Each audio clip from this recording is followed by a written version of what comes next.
Hi everyone, Anthony Fantano here, internet's busiest music nerd.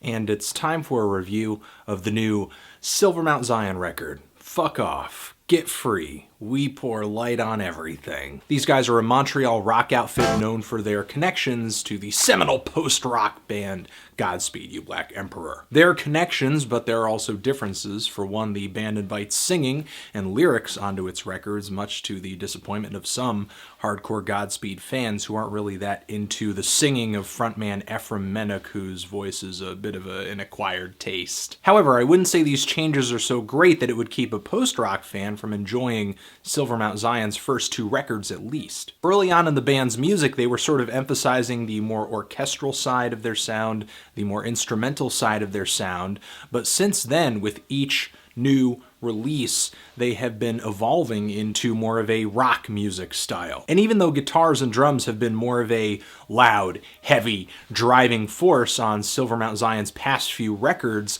this new one of theirs, Fuck Off, Get Free, is definitely the most fully realized and developed so far in terms of this heavier, more aggressive sound. The band's sound on this record is super heavy, distorted guitars piled on top of one another to the point where the first track on here sort of develops this overwhelming fuzziness, warmth. It becomes kind of psychedelic too as the string sections are swimming through this sea of guitars. And the instruments on this track, they blare so loudly, it's impossible for this song not to be loud, even when you turn it down. You could shut the door, but it's still going to sound like bombshells are dropping outside. The last third of this track even introduces these slow, booming guitar riffs that feel slightly akin to doom metal. And in this more chaotic stage in Silver Mount Zion's sound on this record, Ephraim's vocals don't sound half bad. I'm not saying his singing has gotten way better, but I think his vocals are a bit more digestible sitting on this bonfire of burning guitars and bowed strings. Now, given that this band is Godspeed related and some of the LPs that have come out previously from Silver Mount Zion, you might listen to this track expecting something that is a bit more subtle or dynamic or refined. But the band actually puts their all into just creating this hulk of a track. I can't wrap my ears around it, I can't wrap my arms around it. It just rolls so slowly, it bulldozes everything in its way, passionately. I love the group vocals on this track, the eerie melodies, the dramatic string sections that introduce themselves in the last 3 minutes, and the finisher of this track too is pretty chilling. I think the singing, some of the group vocals are a little overbearing and somewhat goofy occasionally, but this is a great start to this LP. And to me, the album just gets better from here. Austerity Blues, a song that tempo-wise is really mid-paced, but one of the more aggressively performed on this album. It really sounds like the band is jamming on these riffs that they've written. Instrumentally, the band takes pretty much that same all-heavy,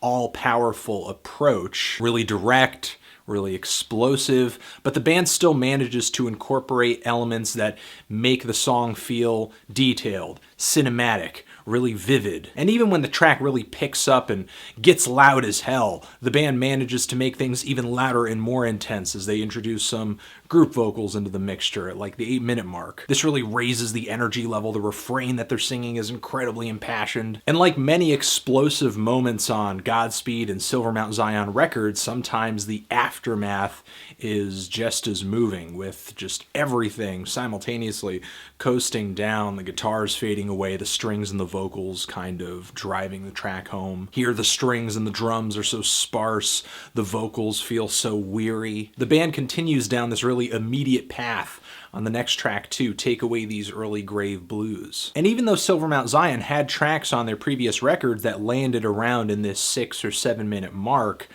this is easily one of the most volatile tracks that they've put out within that time frame. Again, the guitars are blaring. The bass grooves are so steady on this thing and sound like they came out of a bad acid trip. And the lyrics here don't mince words either and are delivered with very unpleasant shouting. Take away these, take away these, take away these early grave blues. As far as a lyrical structure, the song does take a lot of influence from blues, but I don't see a lot of connections being drawn to that genre outside of that and the title, because a lot of the melodies, the string melodies that pop up in between these verses feel almost Middle Eastern in a sense. And the song grows more dissonant and chaotic as it continues, with all these malformed strings and sour notes floating within this wall of sound.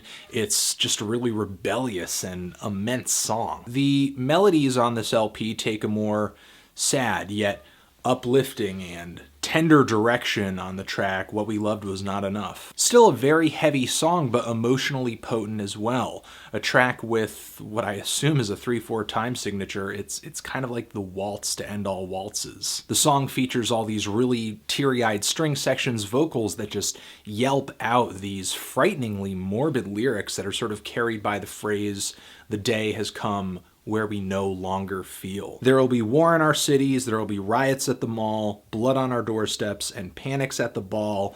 All our cities gonna burn, all our bridges gonna snap, all our pennies gonna rot, lightning roll across the tracks, all our children gonna die." It's a cataclysmic track that the more I listen to it, the more it just grabs me and just shakes me emotionally, obviously. And the only slight letdown of this entire LP is the closing song, which I do think is slightly underwhelming, short of breath. It feels more like an epilogue. Honestly, if this song had just been erased, the last track would have been a somewhat fitting closer, but I do think that this song is add on to the themes of this album that have to do with end times, people dying in their younger years, early graves, premature death, dying before you even reach the point of adulthood. This may have to do with the fact that this song in the title says it's a tribute to capital Steez, with all the refrains mentioning children dying on the previous track and the early grave blues on this record. This does seem to be a recurring theme on Fuck Off, Get Free. And even though I think that a lot of the lyrics on this record are incredibly flowery, there is something that is really moving about how blunt and direct Silver Mount Zion is with its messages. I was hoping for a little bit more from the ending here, but I guess in a way, and I'm just sort of interpreting this on a personal level, it does bring home the idea that when the ending comes, it's not necessarily something that holds your hand. It doesn't necessarily give you an explicit warning. It arrives when it feels like it, much to our surprise, despite that we may be making our own beds. I'm feeling a strong 8 to a light 9 on this record. Transition, if you've given this thing a listen, what did you think of it? Love it? Hate it? Why? What do you think I should review next? And that's it. Anthony Fantano, Silver Mount Zion, Fuck Off, Get Free, forever.